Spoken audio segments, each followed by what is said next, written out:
vamos a hacer algunas reflexiones en torno al centenario de la aprobación de la ley de la jornada laboral de 8 horas.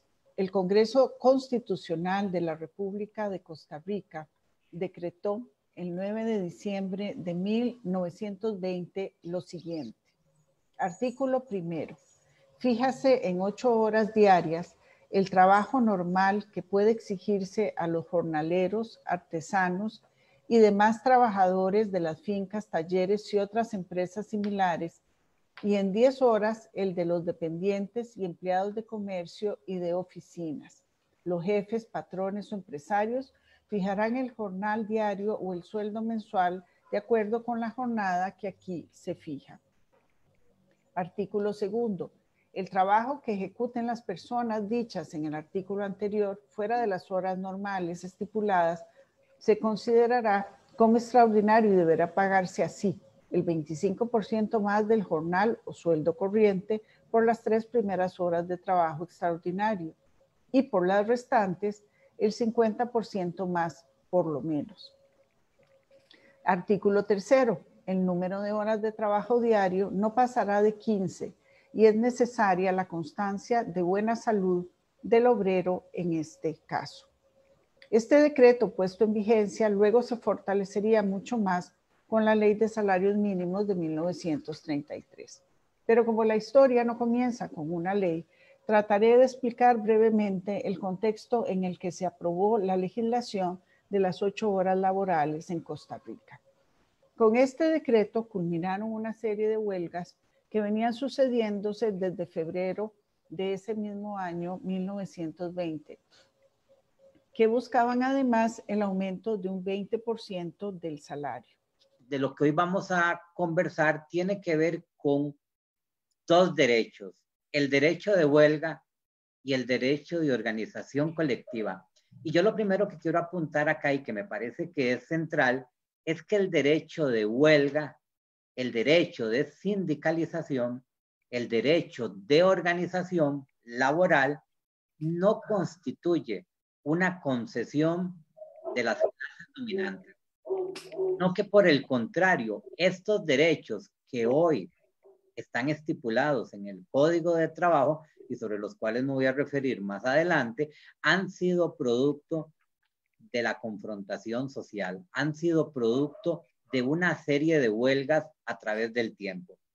Y esto me parece central porque hoy lo que nosotros conceptualizamos como derechos, derecho a una jornada laboral, derecho al pago de horas extras, derecho de sindicalización, etcétera, hoy lamentablemente son visualizados en el mundo de la globalización en otro contexto como privilegios. Y evidentemente no constituyen privilegios, constituyen precisamente derechos. En razón de lo que ellos han dicho, voy a tratar de hacer algunos complementos a las intervenciones de ellos.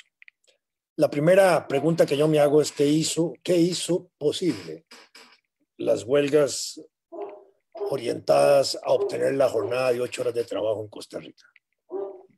En primer lugar, el desarrollo de sectores laborales, de trabajadores, de obreros, de artesanos, que desde 1874 habían empezado a adquirir conciencia de clase, voy a llamarla de esa manera, que ellos mismos se definían como obreros, como trabajadores y como artesanos, y que empiezan a organizarse en sociedades de trabajadores, en sociedades de artesanos y en sociedades de obreros, a diferencia de las organizaciones que existían hasta ese momento y que continuaron existiendo hasta finales del siglo XIX, que eran las sociedades mutualistas o de socorros mutuos o de mutuo auxilio, donde se reunían todos ellos más patronos e incluso estudiantes que las hubo organizados en esas sociedades. Aquí cuando empiezan a organizarse en esas sociedades de clase, para llamarlas de esa manera, hay un nivel de conciencia diferente, superior, donde también empieza a visualizarse la sociedad costarricense como una sociedad dividida en clases, en dos grandes grupos sociales, los que están arriba y los que están abajo, digámoslo así.